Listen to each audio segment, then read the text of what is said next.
That's a good answer.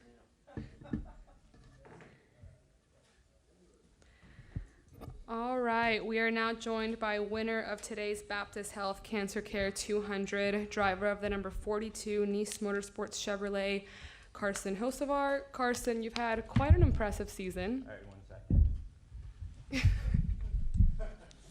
second. Sorry, I had to be that guy. Yeah. I said you've had quite an impressive season. You posted your first win in the series at Texas, and now you have your fourth, and you've just punched your ticket to the championship 4. So why don't you talk to us about your win and how you're feeling about heading into Phoenix? I feel really good. Obviously, I was really frustrated sometimes throughout the day. I knew how fast our truck was, how good we were, and how we unloaded. I worked really hard on this track alone. Per se, I was almost working on it for the Cup car, but didn't get to race, but still wanted to focus on this racetrack. Spent 2 hours with Josh Wise just before the flight. It was almost late to the flight, just because we were working on running against the fence. And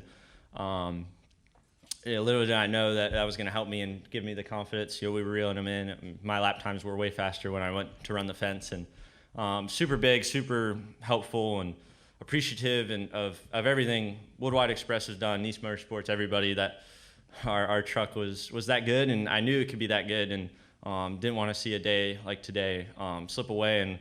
And they calmed me down as much as they could, but I was more just, I treated this race like it was Phoenix. You don't get to, you're not going to just randomly show up and say, we're going to be perfect this weekend. I wanted to be perfect before I got there, and I wasn't perfect. Our weekend wasn't perfect, but, if we hold ourselves to that standard, maybe we can get a little bit there. And I looked at it like it was a practice for Phoenix, and ended up winning, and made really good adjustments, really focused on restarts when we got behind, and able to capitalize, never lost focus. Allowed to vent and be mad, but when it came time to do a job, we did that job. Congratulations. All right, so we're going to go ahead and open it up to questions. We'll go back there to Jared.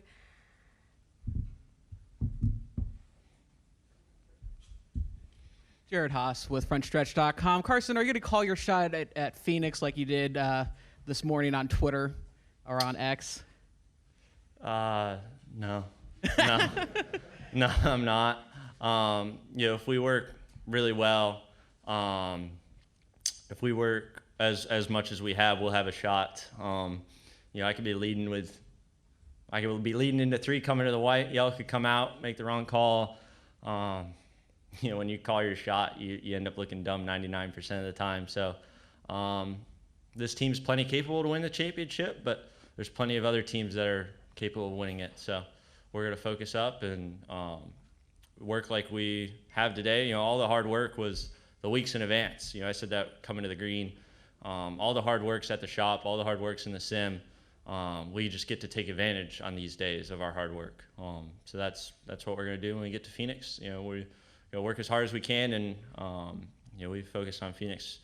I've focused on Phoenix ever since I left Phoenix last year. So I've tried to just prepare and make myself as perfect as I can be. So with that focus, though, did that help you with Homestead to focus on the Truck Series, not running the Cup Series this weekend, or was it just, what was the decision behind that, not racing in the Cup Series for Legacy?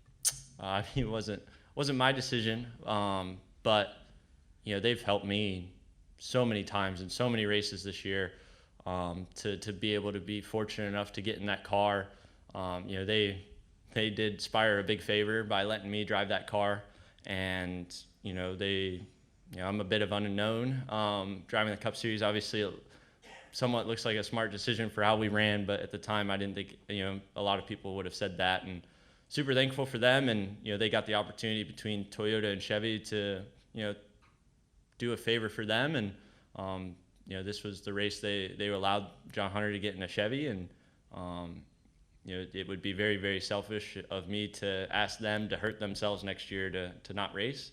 Selfishly, I want to race, but very thankful still to them that they allowed me to run as many races as I have, and I still have 2 more for them, but super, super big, and I get to be able to celebrate now, and not have a Cup race in between. Just get to go to Martinsville and focus, and then go to Phoenix. Thank you. We'll go right back there. Trenton, frontstretch.com. Carson, you know, we've heard you talk about throughout the year and stuff of how much growing you've done as a driver and maturity and stuff. Now that you can actually go to the Final Four and Battle for a Championship, how have you as a driver grown over the last year or so after everything that you've been through? Man, I don't know. It's been really easy lately. Not per se like performance-wise, but just easy at making the right decisions. You could see them before they happen. Not losing control, not losing desperation. You know, I've been told all my life, go slower to go faster, and I thought that was the dumbest saying ever. And none of it made sense at all to me. But still 20, but I'm learning that and seeing it with my own eyes. You know, I had to see to believe. I wasn't. You know, I'm bad at taking advice. You know, I got to sort of find out on my own, and luckily I did, and we've gone a lot faster since. You know, as weird as that is to think about. We'll go right up here to Lee. Carson, we talked about your mom at Charlotte, and just wondering the name of this race and all. Given what you went through, what your family went through, does it bring extra meaning to winning this race? Yeah, it does. Probably more to my mom than anything. They hid it from me for the longest time, so I never got to be scared or anything. You know, cancer is a scary word, and my mom had breast cancer, and I didn't know about it till like 3 years ago. I found out by accident when I was just in the doctor's office. I think it was actually, it might have been last year. I think it was for my foot. They were asking something like if I had a family medical history. My mom's like, I've had breast cancer, and I was like, what? Like, I had no clue about it. So I never, they lied and said it was pneumonia, so I never had to worry or do anything. And at 6 years old, you don't even know how to say pneumonia, so it was super easy for nobody to question what I was saying. So, yeah, it's special, but I think it's gonna be more special for my mom. Just I never had to worry till I just was told. I was like, oh, okay. Luckily, I never had to have those hard conversations, and she's been by my side and almost never missed a race. Is she gonna get the trophy? Yeah, I'll take Phoenix if we can have it, but I know this trophy's probably gonna be at the shop as all trophies, but hopefully we'll get some small ones made by the end of the year, and definitely if we win the championship, I'm gonna have a little bit of bonus money to catch up on trophies. Sounds good. Are there any other questions for Carson? We'll go to Dustin. Dustin Long, NBC Sports. You talked earlier just about Josh Wise. What kind of an impact has he made in your performance and just your growth as a person? Super big. I mean, he's I wouldn't call him a sports psychologist, but he does jack of all trades. He's plenty smart enough to be one, and he's so helpful. I don't take advantage of him as much as everybody else. I like to learn and do my own homework and kind of sit back and be quiet. And, as weird as that is, I'm about as loud as it gets. But per se, like, I don't like to be in big rooms with his conference meetings. And I kind of like to stick to myself and do my own homework. I watch racing. I live and breathe and dream and daydream and everything about racing. But, the second I call Josh, he'll meet me at 6:30 a.m. at this little coffee shack, and we'll sit there and look at SMT for 2 hours and talk life and talk racing. And so he's been a big help. And he texted me asking if I wanted to do some sim before Homestead, and I knew it was gonna be tight making my flight, but I knew it was worth it. Had to hold up my cruise flight, and but I think it was well worth it. And even after practice, I felt super good. Even learned a little bit of different things, and even I probably just trying stuff taught him a thing or two about the racetrack that he didn't know, just because he doesn't drive them anymore, obviously. But he's been a huge help. Even right after practice, I texted him saying, "Hey, any dates you got? Any openings? I want to work on Phoenix with you. Like, just sit there and talk and run laps, even if we did 200 laps just sitting there talking, and I'd burn laps talking to him, and even talking, you know, I wasn't focused on driving. I was just driving and letting instincts take over, and, you know, it kept my mind fresh. So he's been huge. You talked about how you like to study on your own and do your own thing. So when you work with him or somebody else, how does that open your mind or open ideas to different ways of doing things on the track, or different ways of approaching it, or going in the corners different, or taking different lines, or trying different things at different points in races? How's that kind of, as somebody who maybe studied more on your own, have somebody to confide with or talk with, how does that change? It changes. Just, you know, he looks at it from a different perspective. He looks at it from a racer perspective, but at the same time a disconnected racer.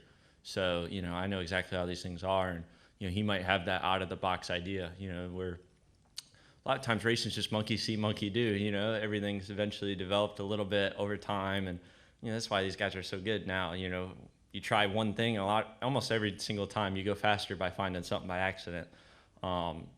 So, you know, if he's talking and giving me ideas that are out of the box, just because, you know, he doesn't know what works and what doesn't, you know, he sees it, but he's always trying to think of new ways, and he's completely open to me that he loves when people try new ideas. He loves finding new ways to go fast, and you know, there's specific ways that I thought could go fast in one end of the corner here, and I was confident, and I was like, man, don't tell everybody. But at the same time, you know, running the fence, he taught me a lot. You know, I picked up half a second from where we started the sim session to where we ended, just by burning laps. He would tell me a little bit, all right, just a little harder, you know, try this, and, you know, I just allowed myself to crash a few times, hit the wall, but just a fresh mind to bounce ideas off of. And a lot of times I'll call him when I have an idea, and, you know, he'll shoot me straight and think if it's worth attempting or thinking about it, or maybe he likes the idea, which gives him an idea that might be even better. Do we have any final questions? Is that hole in the wall summit? The what? The hole in the wall coffee joint summit? Yeah, I think so. All Yeah, right. and Davidson. Yeah. All right, thanks for your time, and good luck in 2 weeks. Thank you. Is that it? That's all? That's it. Going by fast.